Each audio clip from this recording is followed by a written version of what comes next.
We're just getting some feedback loop here. Somebody's open.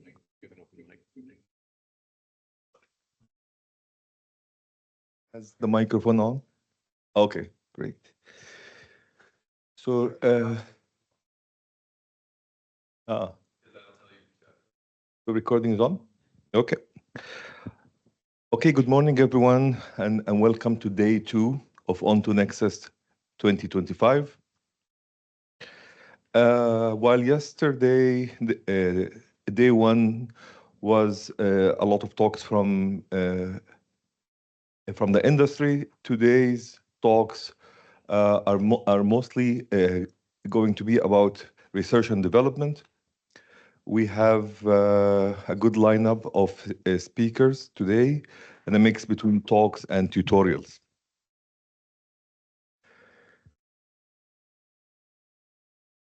So I want to spend a few minutes in the morning just introducing the sessions of today, including talking about the upcoming workshop in Michigan later this year. A bit about the RAISE laboratory, where you'll hear some of the students presenting today, and a bit about future-looking directions, and then the agenda for the day.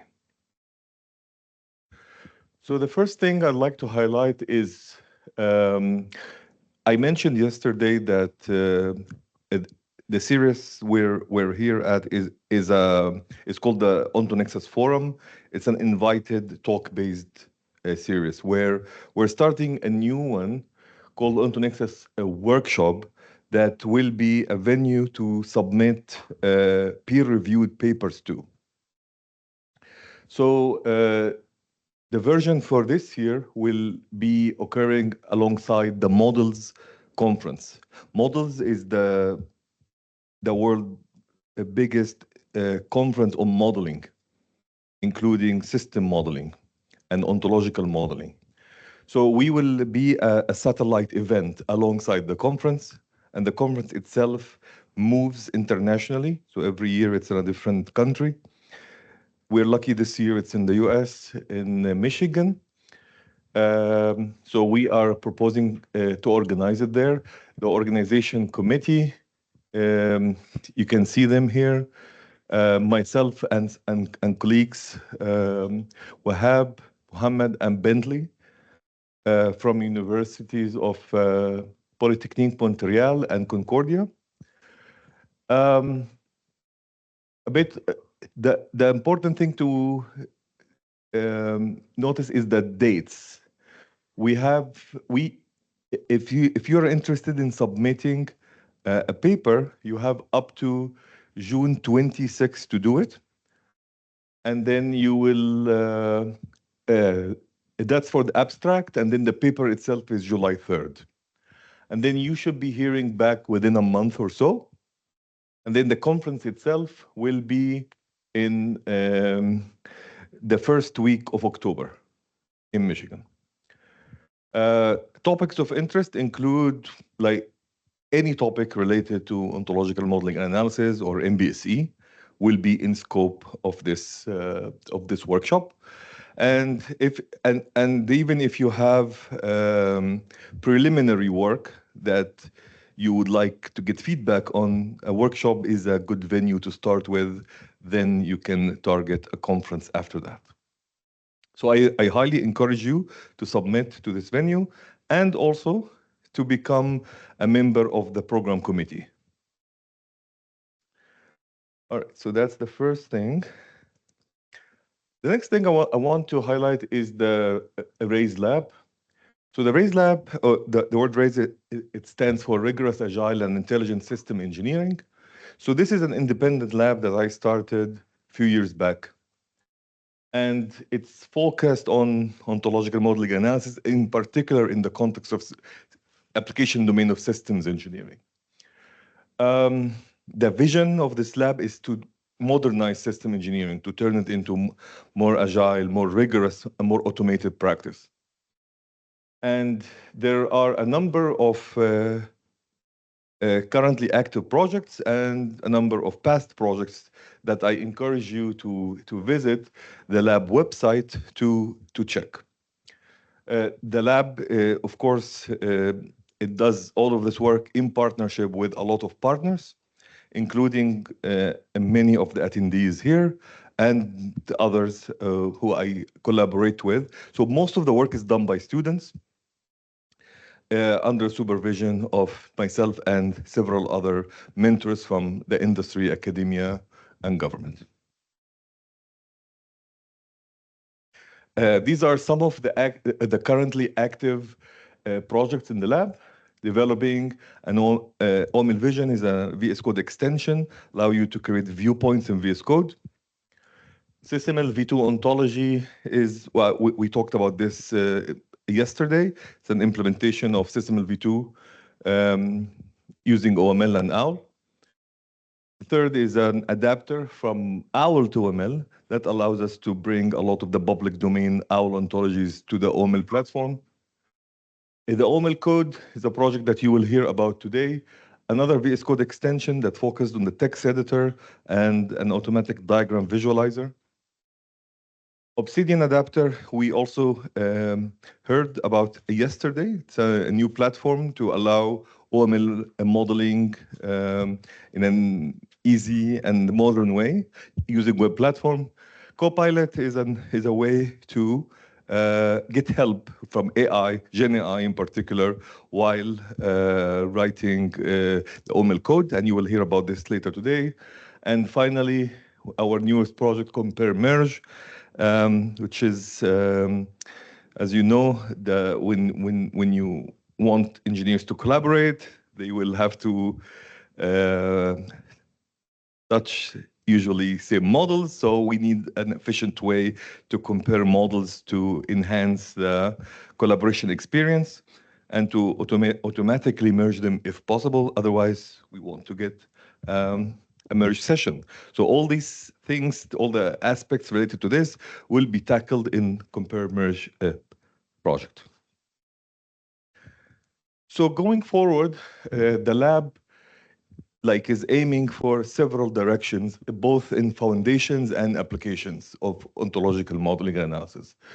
Foundation, we want to be able to express constraints, well-formed constraints of ontologies beyond the restrictions that we are able to specify today. We want logical expressions also to be supported. Integrating with solvers, SMT and SAT, for example, given a vocabulary, we want to automatically generate a description box from a vocabulary that could be allowed or enabled by integrating with some solvers. We want to be able, a framework to generate text from ontologies, to use Gen AI in multiple ways, for example, to explain the DL analysis results. These results are, if your model is inconsistent, sometimes it's hard to understand why. So we need to use AI to make it easy to explain it. And also prompting to query the model. I have a question on my mind. I'm not fluent in Sparkle. I want some help. Can you say what you want and get a Sparkle query automatically for you? And this is another area where the OML is currently a subset of OWL. It doesn't support everything. What if you have OWL ontologies that you want to use? Can you import the OWL ontologies from the OML ontologies? On the application side, we are working on the Sierra methodology. We talked about this yesterday. It will start with ConOps, but it's taking a state analysis approach. That's a methodology from JPL. And we want to demonstrate it on some examples like the FireSat, integrate with requirement framework like FRET, which supports writing requirements in temporal logic. And finally, it's an idea I also want to highlight that I got asked a lot about the public domain ontologies. Can we use them in the OML platform? So we are thinking about creating a foundry, a registry of public ontologies. In fact, It will look something like that, where we create a new GitHub organization for the ontologies. Every public domain ontology will get its own repo.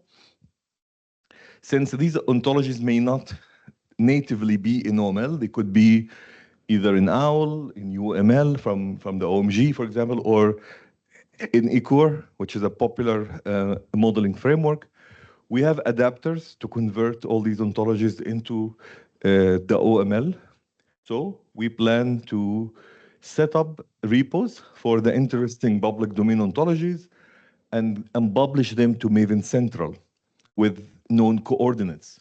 So that if you are in the OML workbench and you wanted to work with certain ontology, all you have to do is declare a dependency using the Maven coordinates, and the ontology you want to work with will be coming to you automatically to your workspace. You can directly extend it or use it. So that should make it very easy to get started and even compare ontologies. Let's say you're considering various upper ontologies. That would make it very easy to just switch the Maven coordinates and get those ontologies going. Okay, that's what I wanted to say. So the rest will be the agenda for today. We have the first session. We will get the keynote from the first session. Interesting talk by Professor Giancarlo Guzzardi. You can see him now. And you will also hear in the morning about research and development projects from students of the RAISE Lab, as well as other researchers we collaborate with. And then in the afternoon, we have a couple of tutorials. First tutorial will be on OML, and the second tutorial will be on the Empire framework by our colleague, Michael Halverson from University of Alabama. It's a very interesting tutorial. I encourage you to stay to the end to check out this great piece of work. All right, without further ado, okay.